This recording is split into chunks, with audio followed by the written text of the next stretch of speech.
So, thank you for coming on this very snowy day. I realized in the walk here that my kids are actually had school today, and if this was a different time of year, it's so unexpected, there's no way it's not have been a snow day. Because last year, it got a little bit cold and they canceled classes, and then we would be really scrambling. But they were so unprepared, but it's not even a snow day. So something about the infrastructure of minor meteorological disasters. So this is the Science, Technology, and Society STEMS Colloquium series, but it's in a different room because this one is from somebody from the School of Information, Megan Finn, who we are welcoming here today. And yeah, I'm just stepping in to give this introduction because Joy Canoblo couldn't be here because she had to deal with her kids in the snow. So we're continuing the theme of information and infrastructure from last week, welcoming Megan Finn from the University of Washington. Finn's first book, which you can see here, came out last year, documenting aftermath information infrastructures in the wake of disasters. It sits at the intersection of critical information and data science research, historical analysis, and infrastructure studies.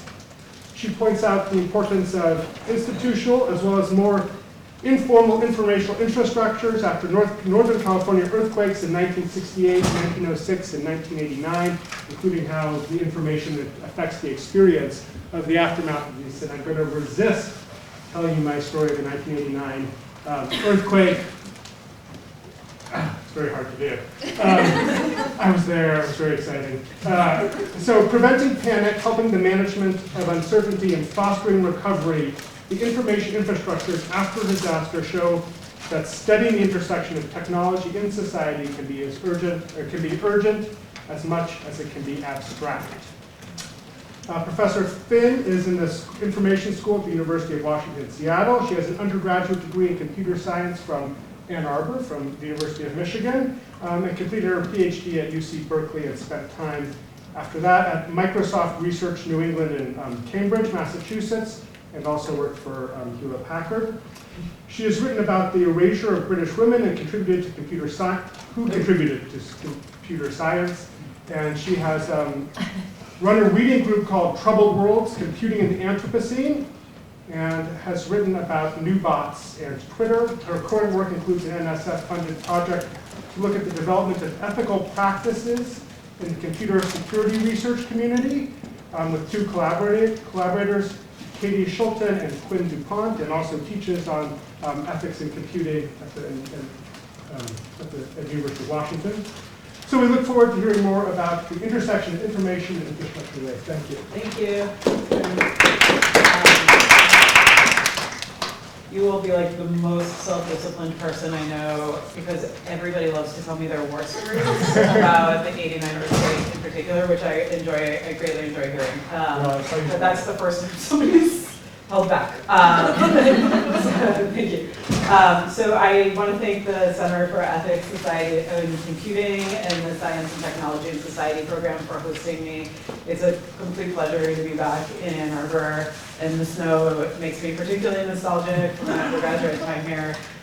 So everybody keeps apologizing, but I say no, it's exactly the way I remember it. As Karen noted, I'm interested in information and communication practices after earthquakes in Northern California, and I wrote this book on it. And so I'm going to sort of just dive right in and talk to you at first about the 1868 earthquake, and then I want to step back and talk about some of the conceptual framing that I developed throughout the book before I get into the 1906 earthquake, the 89 earthquake, and then I'll step back and talk about the information order today, and then get to some conclusions. If you guys have questions along the way, please don't hesitate to raise your hand and interrupt me at any point. I'm happy to clarify things or sort of open things up. Sylvia Littner said to shoot for something like in the order of 45, 50 minutes for the talk, which will be plenty of time for Q&A. So that's what I'll do, but again, please feel free to interrupt me. So on October 21st of 1868, at approximately 8 o'clock in the morning, a major earthquake on the Hayward Fault near Oakland, California, shook the Bay Area. The earthquake caused a great deal of damage in the small towns near the earthquake's epicenter, as well as on made ground in San Francisco. And many buildings were knocked down, and even a few people died. After the earthquake, William Henry Knight wrote to his mother, "Dear Mother, you will have heard all about our great earthquake, the exaggerated reports, and the succeeding reports making light of the whole affair. But a few words about it, direct from one who experienced it, may have a peculiar interest. Today's Sunday. The earthquake occurred last Wednesday morning at 5 minutes to 8. I was just finishing breakfast and folding my napkin when the house, a 2-story double house, was shaken as if by a giant. The walls swayed, the timber creaked and groaned, etc., etc." So what is Knight talking about here? What are these exaggerated reports and these stories downplaying at all? So first, let's talk about the stories downplaying it all. So after the earthquake, a series of telegrams was sent from San Francisco to people in the eastern United States describing what had happened. And these very early telegrams described some of the buildings, the more notable, more iconic buildings in San Francisco that had fallen down. And they also said, there's like $1 million in damage. And immediately after the earthquake, the leaders of San Francisco got very concerned about what people back east were going to think. And of course, these estimates like $1 million in damage cannot possibly be accurate, right, in the immediate aftermath of a disaster. And so, I sort of studied within the book how these estimates work as a shorthand for saying essentially how bad is it. So we have these elites in San Francisco who get together, these are members of the Chamber of Commerce, they literally get together in the back of a bank, and they decide, we're going to send a telegram to the east with the correct story of what happened. And so they put together this very stylized telegram that says, there was some damage to buildings. It was mostly buildings that were on made ground that we kind of knew weren't that great, in that great a shape anyway. And the damage total should not exceed $350,000. And within California and nationally and even internationally in places far away as London, this number was discussed and sometimes debated, and people said, some people said this is an affront to rationality, while other people actually circulated the numbers. But very interestingly, the number $350,000 is actually repeated in quite a few contemporary sources today. So this number was not as effective as the elites had hoped it would be. And they wanted to downplay the damage of the earthquake because at this point in California, there is not a ton of scientific knowledge about what earthquakes are, where they come from. The University of California, Berkeley is just about to be formed and to begin. But most of the scientific knowledge about seismicity at this point is in Japan and in Europe. Okay, and so, oops, too fast, there we go. Outside of the affected areas, citizens worried about what had happened. So if you aren't familiar with the Bay Area, here's a quick map and sort of overview. You can see San Francisco is right here with water on 3 sides. On the other side of the San Francisco Bay is Oakland, Berkeley is up here. At the time in 1870, the population of the Bay Area is quite small. San Francisco is 150,000 people relative today, I should say. And Alameda County's population at this time is 25,000 people. So outside of so the telegram was not as effective as the elites were hoping it would be. And they wanted to downplay the earthquake, and they were able to in some sense because, again, there wasn't a ton of scientific knowledge in the Bay Area at this time.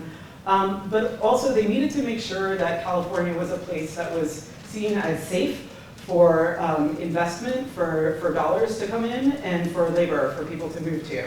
And this rested largely on the fact that at this point in California's history, and this is drawing a lot on histories by people like Ray Brecken, who wrote a great book, Imperial San Francisco, a lot of the capital in San Francisco had come from mining at this point, or from farming. And those are literally things that rely on stable ground, right? So having California be seen as a place that's seismically active was quite inconvenient.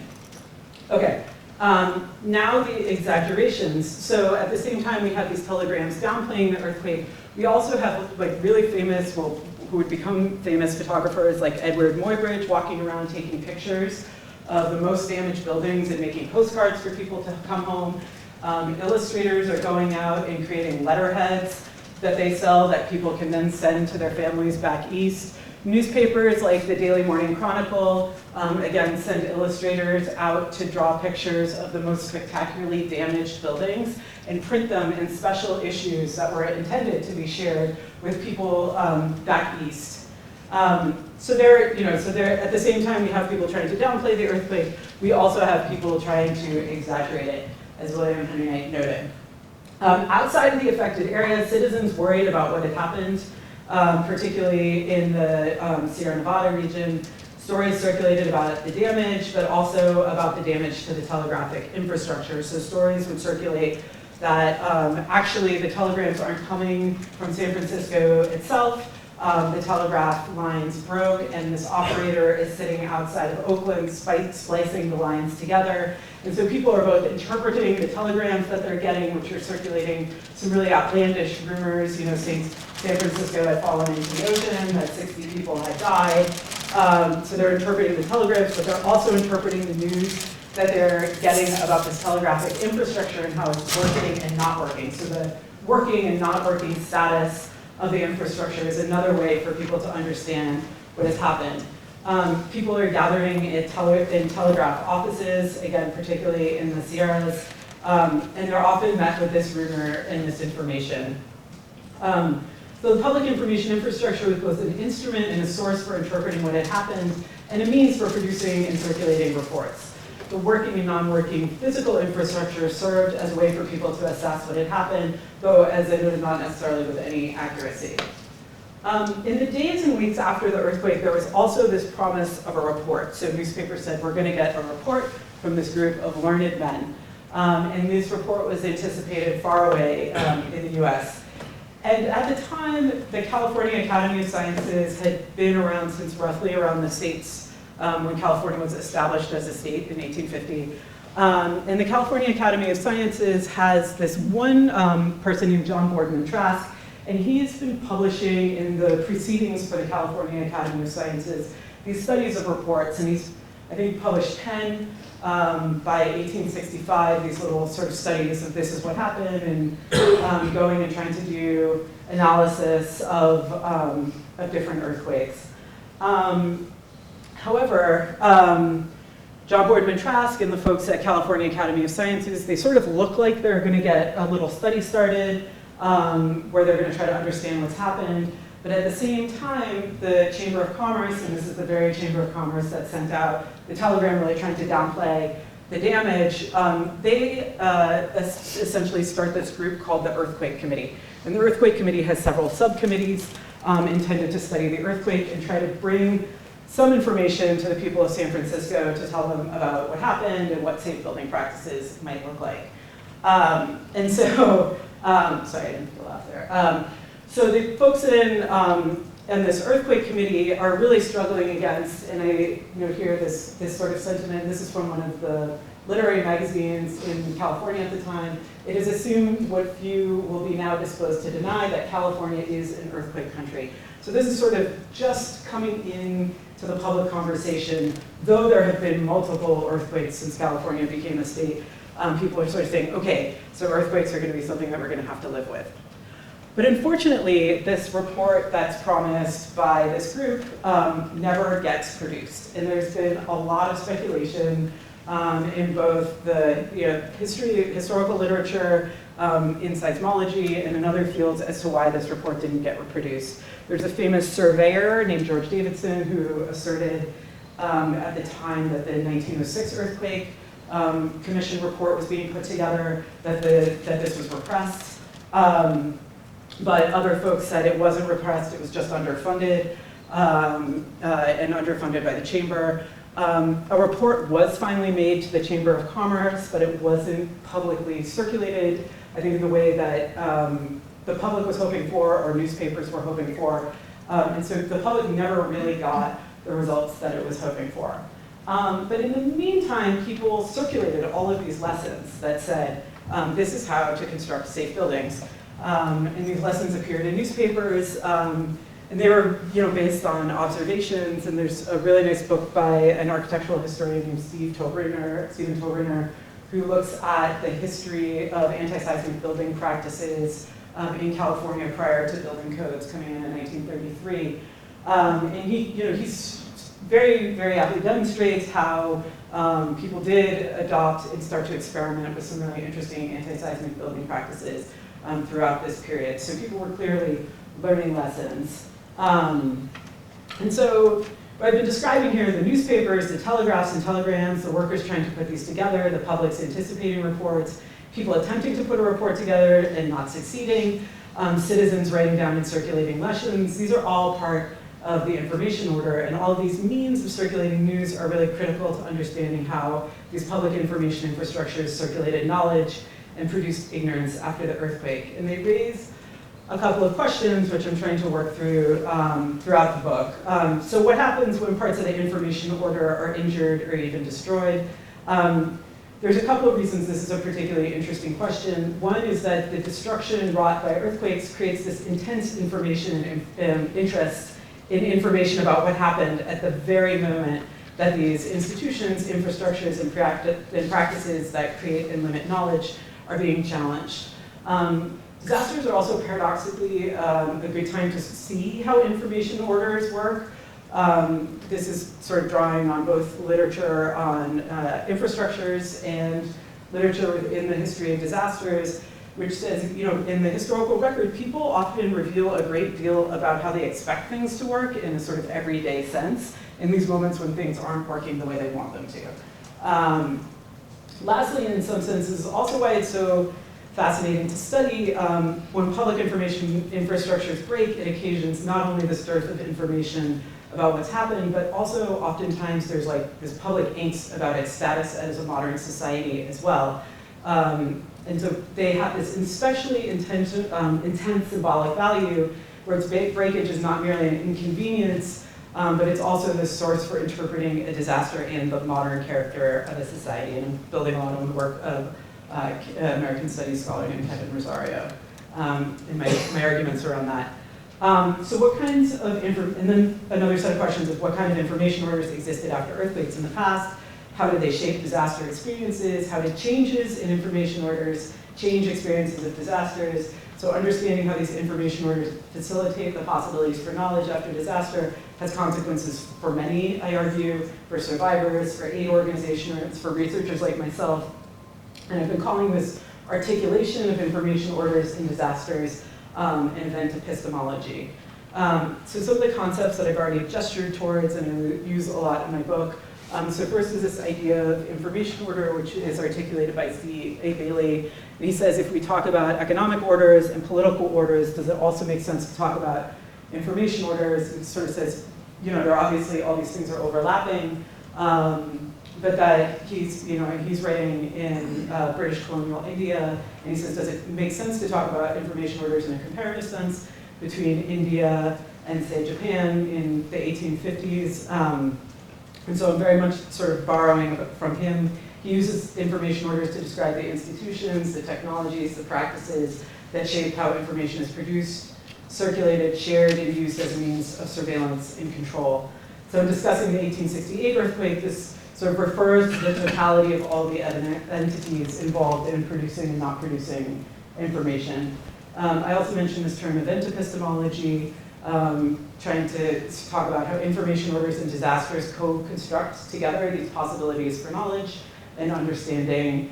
And then I developed this analytic of public information infrastructures based on the great work of people like Lee Starr, Paul Edwards, and Jeff Bowker.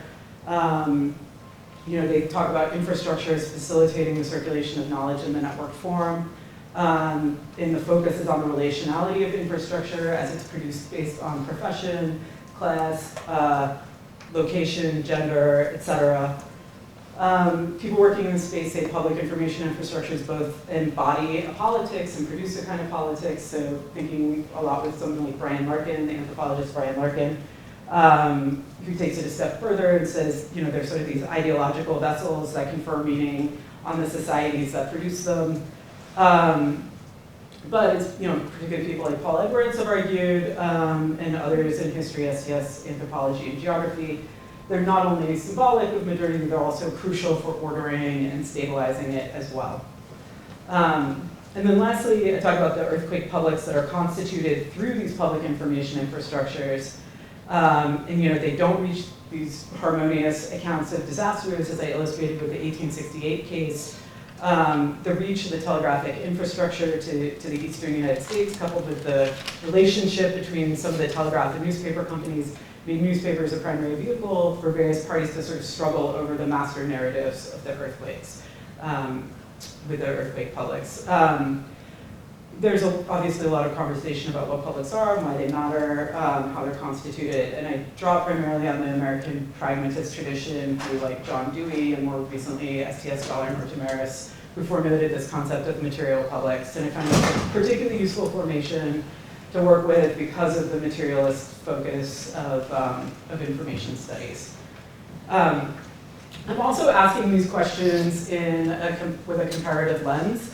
So we're going to take a couple stops on our tour, as I mentioned, and we already talked about the 1868 Hayward Fault earthquake. Next, we're going to talk about the 1906 San Francisco earthquake and fire. You can see the epicenter for this earthquake is right off the coast of San Francisco. The 1989 Loma Prieta earthquake was quite a bit farther south, closer to Santa Cruz. And this is the fault map of the Bay Area as it's understood today by people in the geoscience research community. Okay, so early in the morning of April 18th of 1906, this epic earthquake happened. There was a ton of immediate destruction to the material infrastructure, most notably the water pipes in San Francisco broke. So that when fires broke out as a result of the earthquake and fire, as a result of people, the earthquake, there was no way to fight these fires. And they burned for 4 days. And they burned the majority of the downtown business district of San Francisco. They burned north of there, they burned south of Market, where a lot of working class San Franciscans lived. And about half the population of San Francisco, which was about 400,000 people at the time, were displaced. So I'm really interested in, particularly in this situation, the task of reorienting oneself and essentially finding, your employer, finding your loved ones. How did you reconstitute your social geography in these moments where people had to flee very quickly and the city was literally destroyed? So the story that I tell in this chapter is complex. So there were people who went into the city and physically went to look for people, and we've all seen pictures of after 9/11 or Hurricane Katrina, when these sort of post-disaster landscapes are dotted with papers, notes, signs looking for people. There's also evidence that that happened after 1906. There were also people who advertised in newspapers looking for their loved ones. So this is A.J. Pierce of Salinas, California, desires information of her brother, Jack Natras, who, when last heard from, was at 775 Mission Street in San Francisco. So people advertised saying, hey, have you seen this person? Have you heard from this person in the personal sections of newspapers? People also started registering with newspapers, and newspapers started publishing these groups of people who registered with them. And they also, newspapers advertised fraternal organizations were registering, out-of-town newspapers were registering people. And so eventually this sort of system of newspaper registration got to be a bit more organized. And newspapers in San Francisco at this time were in the grandest buildings. They were owned by the wealthiest San Francisco families.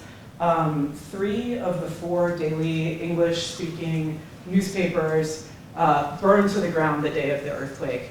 And remarkably, they crossed the bay, and together the San Francisco Call, the San Francisco Chronicle, and the San Francisco Bulletin, the Chronicle and the Examiner, co-produce a paper on the Oakland Observer's presses.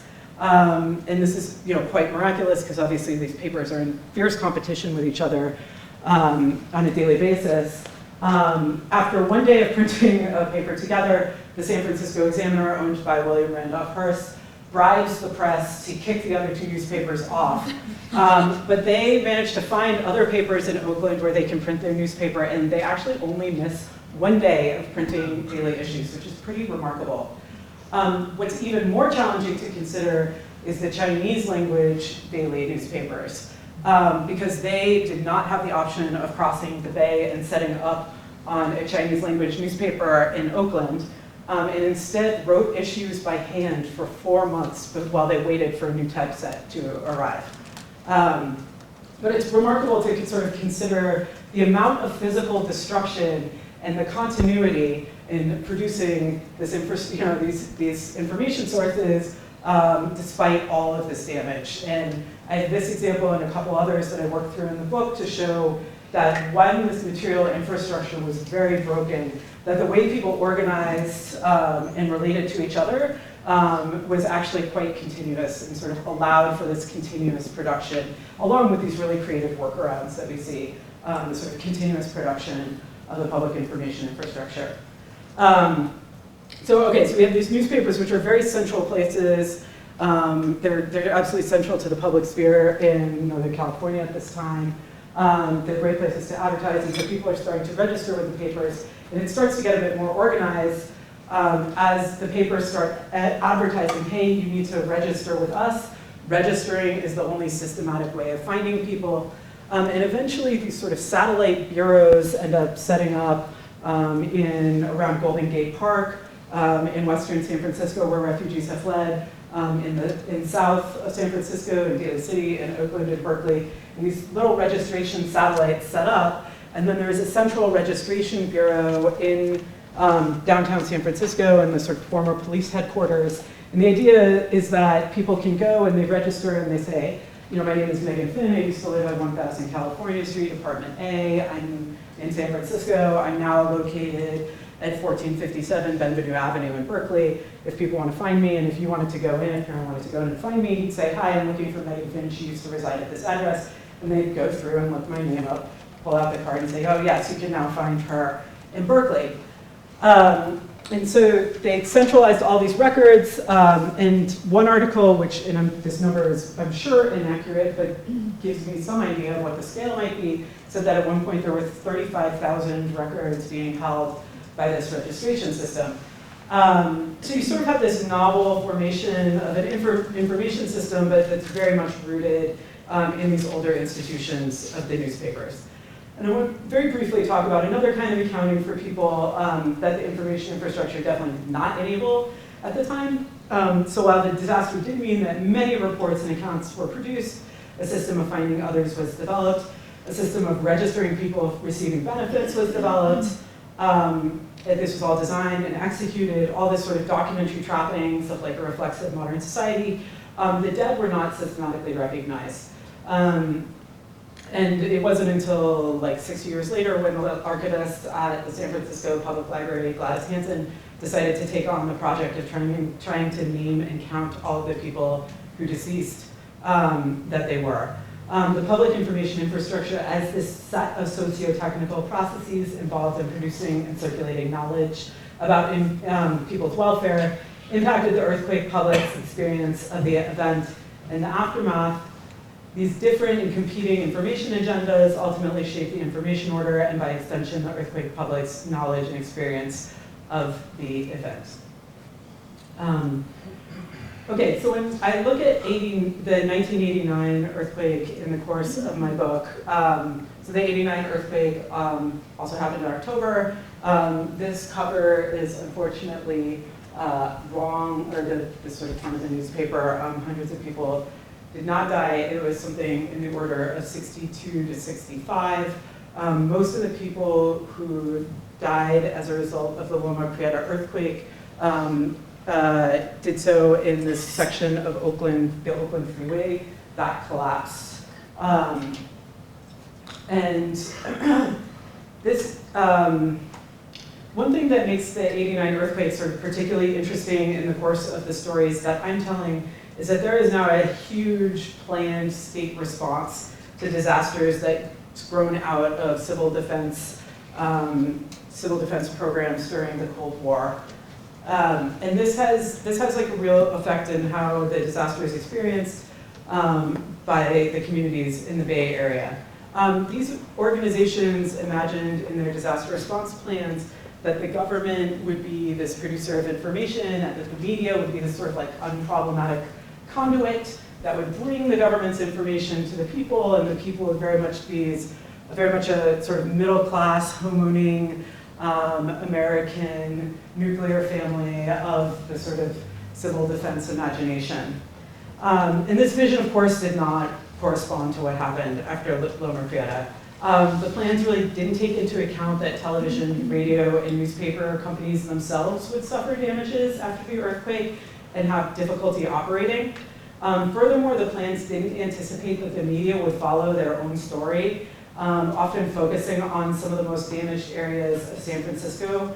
For example, the marina and the sort of spectacular damage to the Bay Bridge over areas that were much closer to the epicenter and suffered a lot of damage as well. For example, Santa Cruz and this town in Santa Cruz County called Watsonville, which is home to a lot of Latinx farm workers. And so they came to the story of these much more adversely affected communities later than the stories that really focused around the spectacular damage in the marina. Some people speculated that the focus on the marina within San Francisco was due to the fact that the media members really identified with the people who lived in the marina. The marina is much more white and upper middle class compared to the rest of San Francisco. At the time of the earthquake, the San Francisco Giants and the Oakland A's were playing a World Series baseball game against each other in San Francisco at the Giants Stadium, Candlestick Park. And so this brought an unusual collection of national media to San Francisco and an unusual sort of set of people reporting for audiences that often were far outside the Bay Area. So there was a lot of discussion about the work of local media versus national media in the aftermath of the earthquake. Furthermore, the government's notion, as articulated in the disaster response plans, of how it would collect information didn't really work. So they envisioned that there would be these public information officers who are out in the field, and that after the earthquake, they would go out and collect information and put together these reports that would go up to people at the regional level, and people at the regional level would sit there and put together all of these reports from their local public information officers and make a sort of regional report on what happened to the media. But of course, people who were on the ground were concerned with what was happening right in front of them, right? They weren't concerned with going out and writing reports for people further up in the organization to then process. Additionally, alternative public information infrastructure is constituted through the Spanish language media to help people make sense of what happened immediately after the earthquake.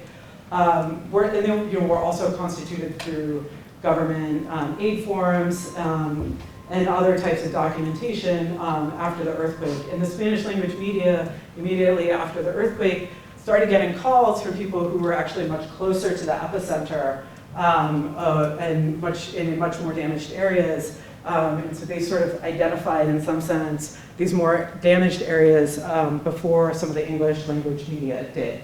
And there are some interesting practices going on through the Spanish language media. For example, they were recording calls from people saying, you know, I'm okay, and playing them if people were, you know, from country outside, place outside the US, playing them in local radio stations where people were from. So we have, okay.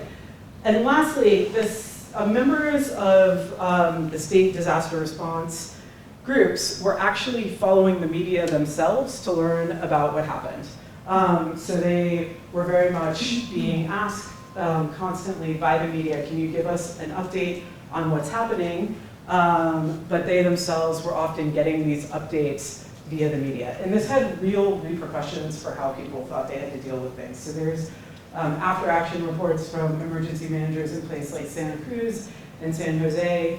They were watching the television and they saw these spectacular images of San Francisco burning, and they thought, my God, we're on our own.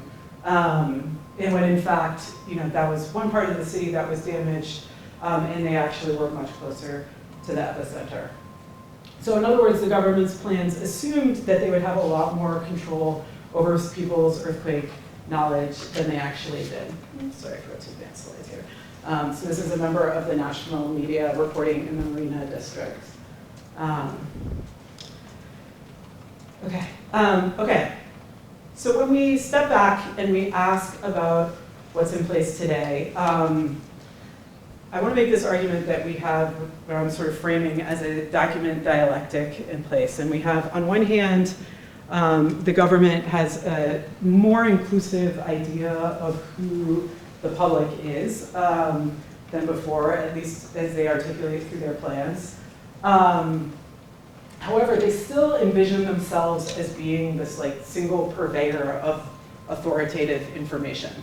And then on the other hand, you have social media platforms, which, ideally, and of course this is ideally not what actually happens, ideally these social media platforms are these sites of multivocality, right? They're these sites where anybody on the ground who's closest to what happened can say, hey, this is what I'm observing. So in some sense, we have this dialectical relationship between these two major entities. So the state articulates what I see as sort of two major informational activities that they undertake today. And one is this idea of producing, as I noted before, producing public information, again, trying to produce an authoritative account of what's happened, what people should do next. The other is in this project of situational awareness. And situational awareness is something of a boogeyman sometimes in these reports. For example, in the Hurricane Katrina reports, you see the Bush administration saying, well, we didn't have situational awareness of what was happening on the ground, so we couldn't do the right thing. Situational awareness is a way where people sort of can imagine that they have enough information about what's going on the ground that they can make decisions about what the best thing to do is. So the government has a very complex apparatus in place through this thing called the National Incident Management System, which is this sort of remarkable organizational structure that grew out of the California wildfire fighting initiatives of the 1970s. And the idea is that you can have many, many, many different agencies, different regions, different parts of government come together, and they all are going to have a very similar organizational structure that can expand and contrast, and there's these annexes that you can add that are appropriate to whatever situation you're responding to. So sometimes it involves hazardous materials, and there's sort of a whole special annex for hazardous materials. The idea with incident management is that there's a single command chain, and that information is going to sort of flow upward to decision makers, and that every institution that's part of government disaster management adheres to this National Incident Management System. So that's true from the San Francisco response plan to the state and up to the federal level. So these ideas of public information and situational awareness are sort of articulated through what they call joint information centers. But these obviously have to contend with social media and the sort of private corporations, which espouse quite the opposite ideology. And so, again, premised on this idea of multivocality. However, we see that the state obviously is adopting technologies like Twitter, like YouTube, in order to communicate with publics. And sort of ironically, these do operate as somewhat unproblematic channels to say, they can broadcast a press conference that's going to say exactly what they want it to say. They don't have to worry about the media sort of, restating what their message is. So they have these, they've adopted social media as a way of talking directly to the public. And social media also plugs into this project of situational awareness. So after Hurricane Sandy, reports detailed the sort of, I think in the order of 10 or 15 folks that were really dedicated to social media, both for like controlling rumors on social media, but also to feeding into this idea of situational awareness. Meanwhile, we have tech companies who are in some sense starting to look a little bit more like government, state disaster response entities. So we have groups like Facebook doing the sort of work of declaring emergencies. They decide when something's an emergency, they release particular products like Facebook's Safety Check. Facebook literally profits from emergencies in some sense because people can run fundraisers on Facebook, which they take a small percentage of the money from. And they also are producing what Tarleton Gillespie calls calculated publics. So these sort of publics that are counted through Safety Check or counted through another product of theirs called Disaster Maps. So there's producing these calculated publics who shape the welfare of people, which shape who gets counted within these disaster groups. Okay, so stepping back and some conclusions. What happens when public information infrastructures are destroyed? How do these event epistemologies shape the experience, and what can we learn by looking at the comparative dimension? So some insights that I sort of opened up, or tried to open up through looking at this comparative dimension. I bucketed these into 3 groups around information practices, questions around materiality, and then this institutional arrangements question. So as these ongoing socio-technical processes, public information infrastructures shape the lived experience of the publics in the manner in which they produce and distribute knowledge.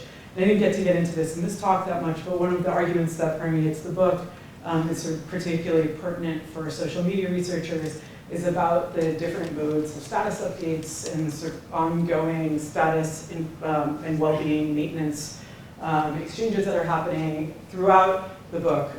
So we see, I opened up with a letter with somebody describing the events to their mother. That sort of impulse to get in touch with people on social media is certainly not new to our common era, and people were willing to go through extraordinary efforts in order to contact loved ones to say, are you okay, or yes, I'm okay. Yet these public information infrastructures all necessarily have exclusions. Important in the historic cases examined, they work differently for the rich and poor, for English speakers and those not fluent in English, and they knit together and produce these earthquake publics in ways that often reify inequities. And the disaster studies literature has long held that, I think sometimes there's this rhetoric of like, oh, we all felt the earthquake, right? That's one of the tropes after the 1906 earthquake, is it hit everybody, rich and poor, the same. The disaster studies literature has long held that no, that's not the case, that it's people who are most vulnerable prior to the earthquake or disaster who tend to suffer the most. And we see this reified with this study around information infrastructures. So extending this to talk about the people who are already marginalized within the information order, and this inequality is often really exacerbated in disasters. But nonetheless, these alternative public information infrastructures emerge and sometimes facilitate these traditionally excluded populations in finding each other and becoming visible. With material qualities, there's sort of two things I want to highlight. So first, around the question of breakage of infrastructure. I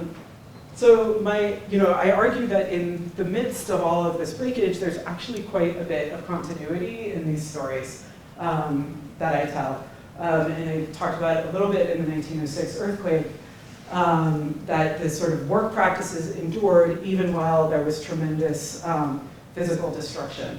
But all of these moments of breakdown, there are also these spaces in which we can see power grabs, rumors circulating, new information arrangements for finding people emerge while other people sort of disappear. and the energy of the state is directly, initially directed towards the most spectacular damage rather than towards the most vulnerable.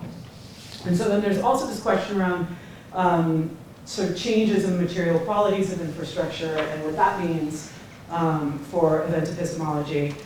So in some sense, in the 1868 case, if you lived in Boston, you heard about the earthquake, instantly, right, because of the telegraph, the same way you would today. But of course, it's quite different when you hear about it because that information is coming from your pocket, and it's the direct experience of somebody who's experienced it. So in the letter I opened up the talk with, he is very much reacting and grappling with the media narratives that are already out there, right? As opposed to today, you might hear a personal story first and a journalistic account of what's happened, that is well sourced and well edited, would actually take a lot longer to put together. So it's not really like purely the technical speed of the news infrastructure, but also these political, social, and economic forces that organize the materials that determine which acts of distribution and interpretation matter post-disaster. The materiality of public information infrastructure also shapes the kinds of publics that public information infrastructures can convene.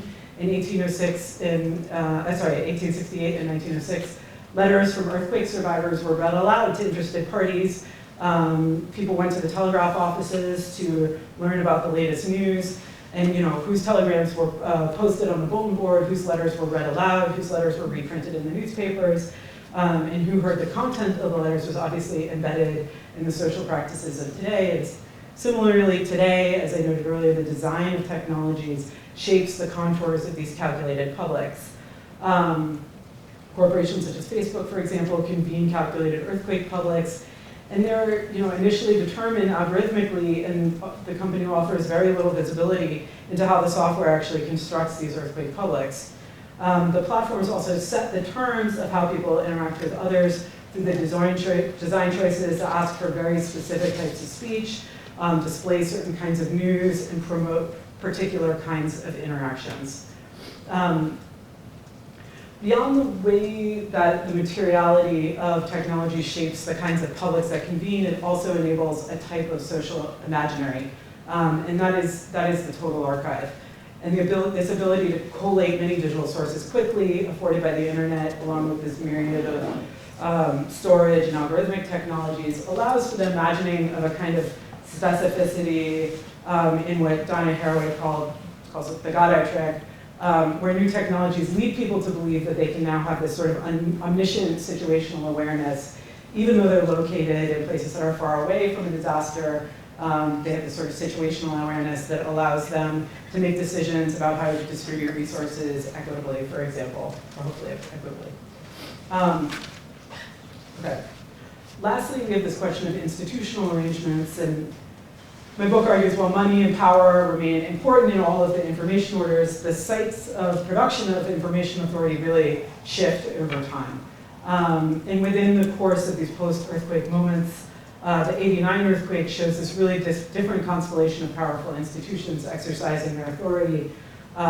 For example, then after the 1868 earthquake, where you have the public essentially saying, please give us a government report on what's happened, and nothing is produced. Within the '89 order, the government imagined in advance of the earthquake that it would be powerful in asserting its vision of what happened, though it sort of failed to foresee its own limitations in producing knowledge about the earthquake as well as its relationship with the commercial media. Notable is what I end up calling the bureaucratization of disaster response, that the government is really given permission to create this enormous and really complex apparatus to prepare for and respond to disaster response. So if we only look at the sort of much celebrated changes in communication technologies after disasters, we really miss the important rise of the government as this major force in shaping disaster response and the focus on producing public information that is attempting to sort of really control the narrative. But as I noted earlier, we have to be concerned that when the state apparatus adopts these capitalist logics of the platform companies, that seeps into their project as well. So though the impulse to come on after a major earthquake is not changed, the ability for private companies to potentially collate all the contacts with mom, summarize them, the effects on a map, This all has important implications for the group of institutions involved in disaster response, along with the types of actions that they might take. Disaster informatics has to not only account for these shifts in event epistemologies related to the affordances of new material technologies, but also these shifts in the institutional actors and the activities that they undertake. So, thank you.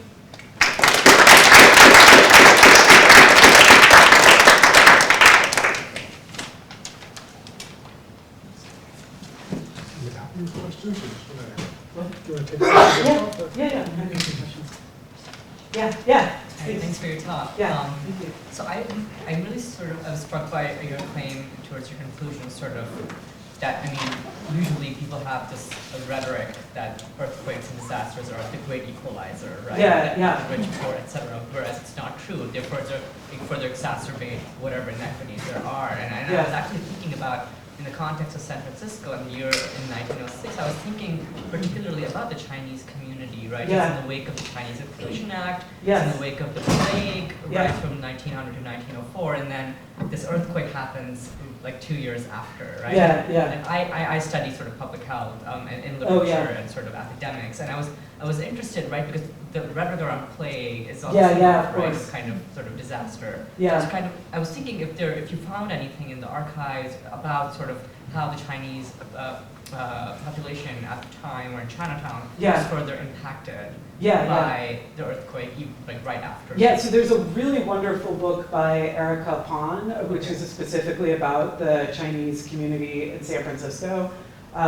which I'm happy to send you the reference to. I did a little bit of digging into the sort of narratives around what kind of information infrastructures existed for the Chinese community after the earthquake. And certainly, I had a friend translate some of these handwritten newspapers, and there's some similar advertising, sort of saying, if you're looking for people, go here. These are sort of places that you can go for help happening in the Chinese newspapers at the time. But I definitely recommend that book. As like an interesting side note, one of the people who worked on the 1900 census was this Berkeley commerce professor named Carl Copping-Flynn, and he was the sort of interesting character in the 1906 earthquake. 1900 census. He was like, I'm going to count because the 1890 census had apparently been a disaster and missed a bunch of people. The city of San Francisco thought, and they're sort of, again, very concerned about their status with regards to the East Coast. And so he's like, we're going to count every single person, and he gets his enumerators outfitted up so that they can go into Chinatown, despite the fact of, the sort of plague concerns at this point, and they're going to like count every single person in Chinatown, and he ends up in charge of the registration system after the 1906 earthquake that is intended to register people for aid. So sort of an interesting connection, but yeah, thanks. It's a great question. Yeah. Thanks so much for your excellent talk. Oh, thanks. I was struck right from the beginning when you were describing the early cases. You used the word spectacular many times, and I was picking up on that and wondering about the material consequences of technology that allows for so much more visual spectacle. And I imagine there's tons of literature on spectacle and all that, but I wonder how you think about it from a historical lens, or what you might, if you could expand more on the spectacular. That's interesting. Okay, so it's funny because I don't think I used the word spectacular in the book, so it must be on my mind. But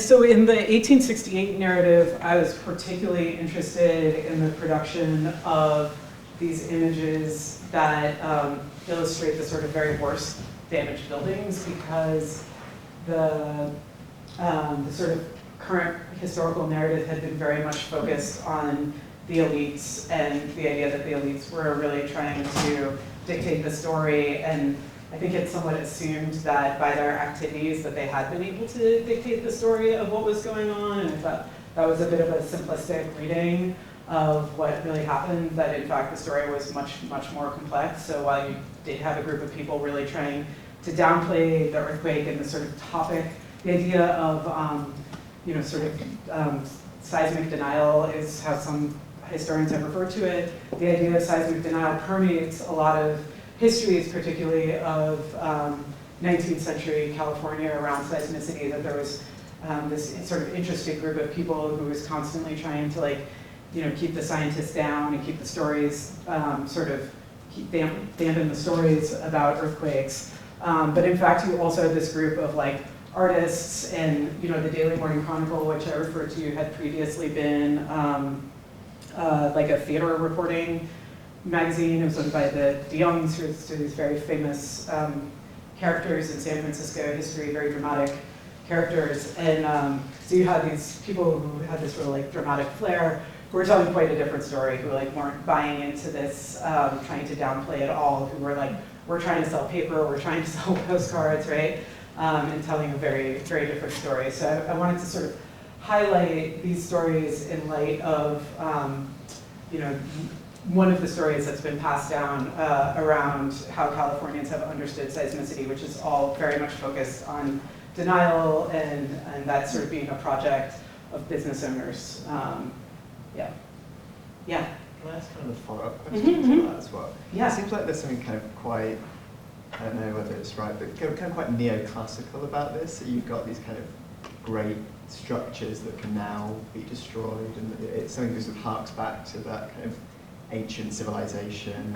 It's kind of providing this kind of new industrial America with almost a kind of instant heritage, that you've got these buildings that can be kind of destroyed. So do you see there's is there a celebration almost of destruction? I'm just looking at this one, it's a great building that they've chosen to show there.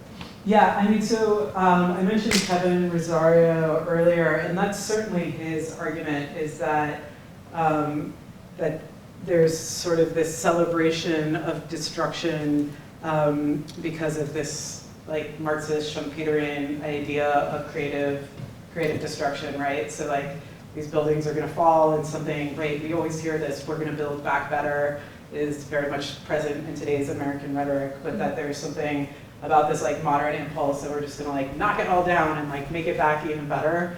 That kind of fits into some sort of narratives that we tell about disasters. Of course, that's very rarely true, right? That we're going to build back better.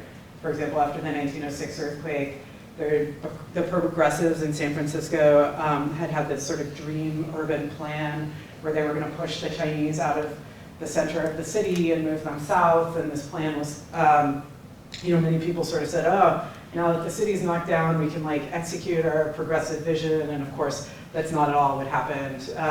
The city very much built back exactly mostly what they had before or attempted to. Yeah, good question. Thanks so much for your talk. This is really exciting. Something that really struck me was how your work seems to be bridging aspects of infrastructure studies that, on the one hand, are working in media and information, things like that, and those that are working on built environments specifically. And so I was curious if you could talk a little bit about if you noticed how public perceptions of built infrastructures, whether in terms of their resilience or their fragility, how those perceptions are reflected in the circulation of information after disaster. Okay. So what do we learn about built environments from these public information? From studying public information infrastructures. Okay.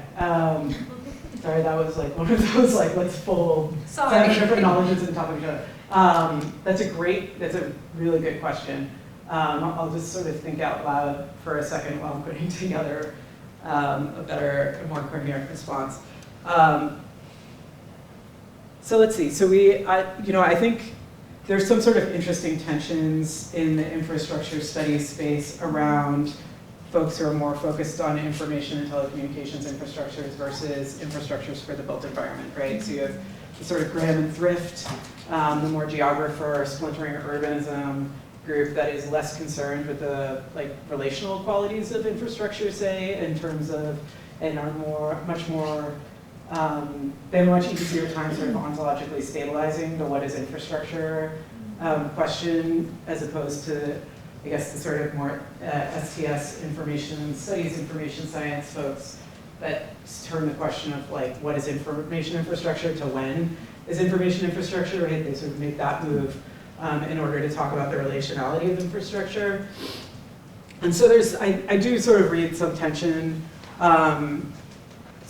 between those two groups. I clearly do try to sort of ontologically stabilize what is public information infrastructure and be able to talk about it in these comparative cases throughout the book. And I guess I'm very much trying to, in the book, I'm really trying to tell the story of public information infrastructure as though it is the built infrastructure, because I sort of I see it as part of the built infrastructure, even though there's obviously work practices and other sort of aspects that may not be realized in that sort of material sense. But I feel like particularly with focusing on earthquakes, I very much am sort of choosing to focus on information infrastructures as built infrastructures. Yeah, well, even in just the 1906 example, it strikes me as that is a more robust infrastructure than the built environment itself, right? It's something that continues, or it outlives when there is this kind of material breakdown. Does that make sense? Yeah. I mean, I guess I want to say that I'm trying to sort of say that they're the same, that they're inseparable. And so you can say like, okay, the newspaper presses burned to the ground,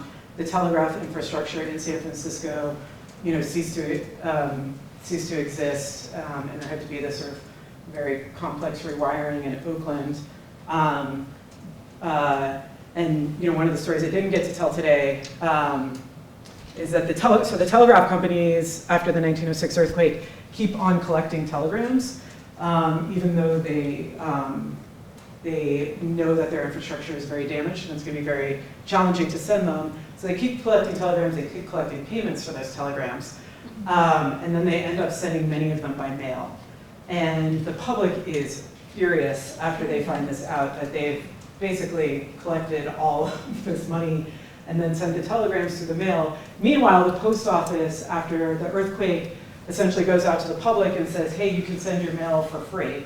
And so they do this sort of great public service. They go to areas where many refugees have gathered, and they say, give us your mail. They know people urgently want to hear from their loved ones in San Francisco. They say, we'll take it on any material. You don't even need a stamp.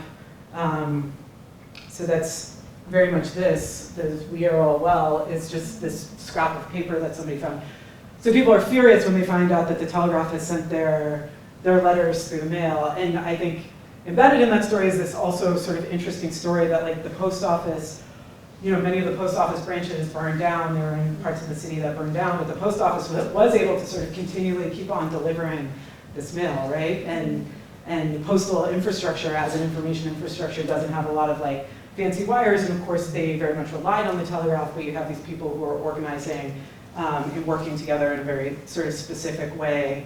Of course they have buildings and things like that, but anyway, so I guess if it's sort of like a very long answer to say the sort of physical infrastructure is, I think, the information infrastructure in every sense, but we also see this like really enduring work practices that continue. Okay, thanks. Hey. I really love this question, and I wanted to but I'm going to ask a worse version of it. Okay. Yeah, full disclosure.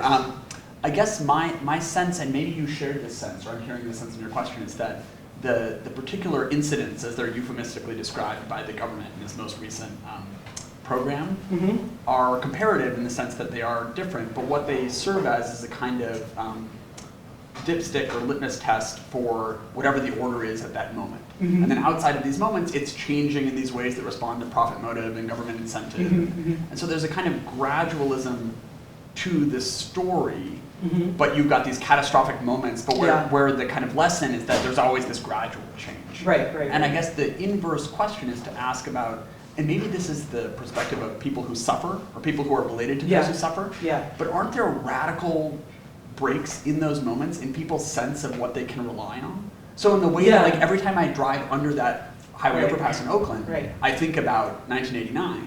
Of course, yeah. And then I just drive over the Bay. I mean, we're irrational about these things, but you definitely, one's mindset has changed instantaneously. That must be true of people's the users' perspectives on information orders, Yeah. but the impression of the kind of comparative Yeah. longue durée history is Yeah. that, you know, they always want to tell mom they're okay. Yeah, yeah. The information order has changed at the Yeah. time that they try to do so, but Yeah. then they just keep on keeping on afterwards. Yeah, Whereas I yeah. would think if they took my telegraph, took my money, and then sent it via the free postal service, I would never send a telegram again, maybe?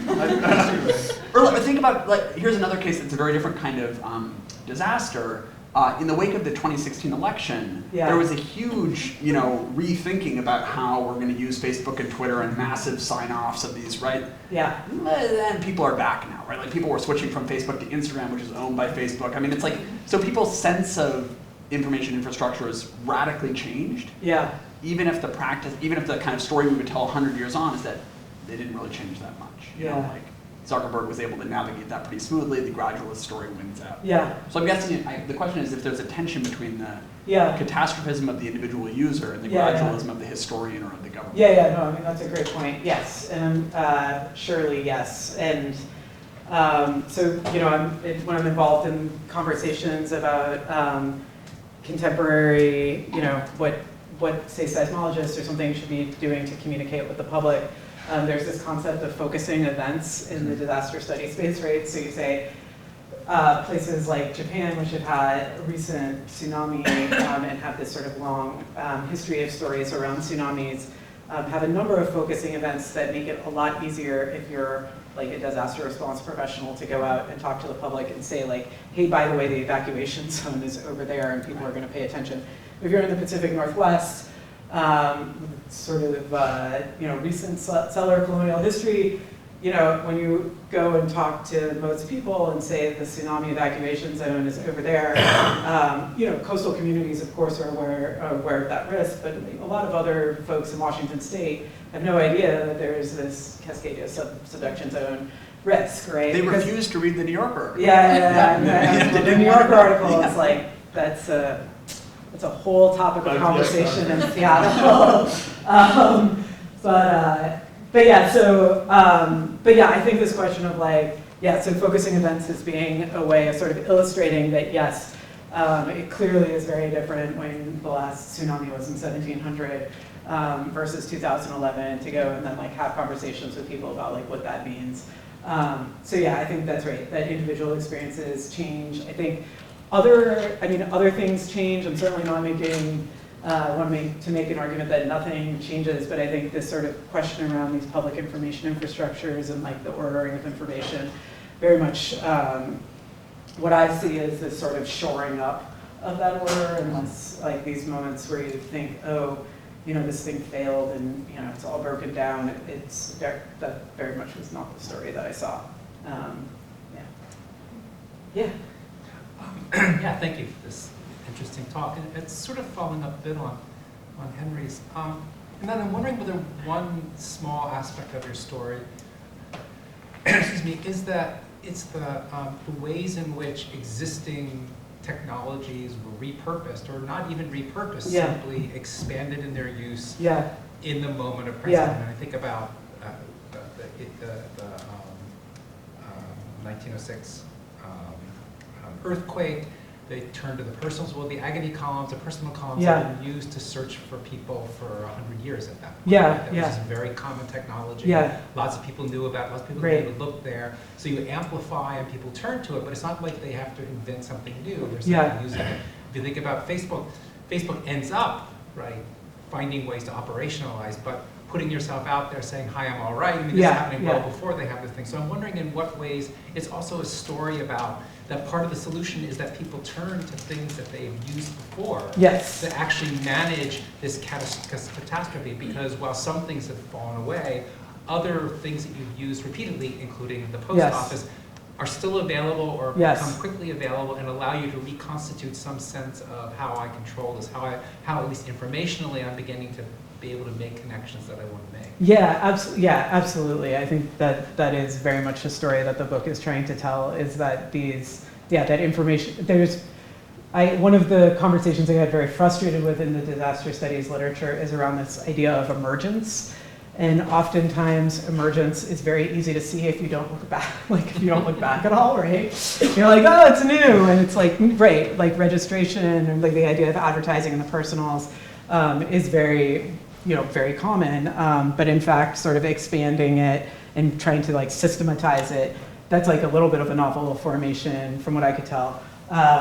But yeah, no, it's very much rooted in these old institutions with deep pockets, right? It's these institutions with deep pockets who are able to devote lots of labor resources, that are able to quickly, make the phone call. And, there's all these stories of Western Union sort of putting all the equipment they needed on the next train out to the Bay Area the instant the earthquake hit.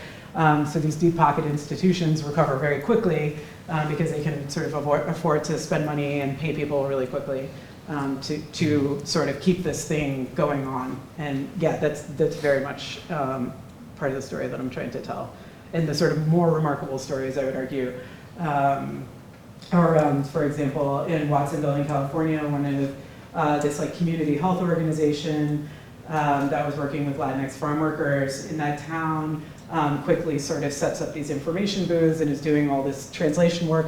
Again, undoubtedly rooted in their community practices, but maybe without the sort of deep pockets where they're able to afford to spend money on lots of people coming to help out at the same time. So, yeah. Yeah. I got the impression that you were talking about people became infrastructure in many cases.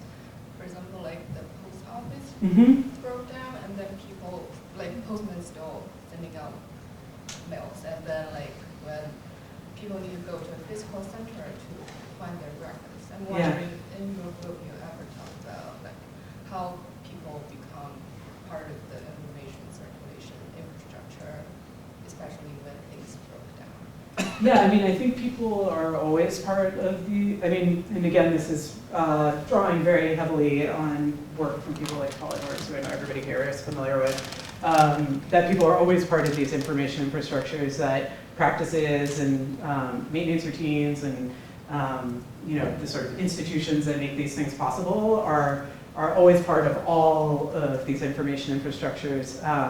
Even if this, sometimes this labor is quite hidden, right? It's very hard to see. But post offices are these nice illustrations of this infrastructure that's, networked, it's keeping information moving, and it's very much involving human beings doing that work. And in sort of post office history, I draw a lot on the work of like Richard John and David Henkin, and they sort of do a really great job of illustrating that. Does that sort of answer your question? Yeah. Yeah. So one of the things that I'm curious about is as the information infrastructure evolved, I imagine it didn't just allow people to communicate differently with others, but it also allowed like other people to communicate differently with, or maybe even to like a different degree with people who were affected by the disaster. And I'm curious, like as this happened, what role did people who are outside the immediate vicinity of the affected area start playing in the disaster recovery efforts, be that psychological, be that physical? Yeah. Yeah, I mean, so my reading of people's information practices in these sort of crisis moments is very much that the role of people outside the disaster zone for people who are in it is very much that they're, it's like an object of concern, like, oh my God, they're so worried about me. I have to do everything possible to get this message to them, right? To be able to tell them that I'm okay. And yeah, so it's very much sort of like a performance around the sort of status of their well-being. That's, and then I guess there's sort of this, as I noted, particularly in 19th century California, there's a real concern about the sort of image of San Francisco to people who are living out east. And so that sort of permeates the way people talk about it. And after the 1906 earthquake, you even have people encouraging sort of like a letter writing campaign to your friends and family back east, like write your friends and family back east and tell them everything's okay here. We're building back, we're great. And so I think it's a lot around the sort of, again, maintenance around personal status, but also the sort of image of the city that is shaping a lot of how, how survivors are thinking about it.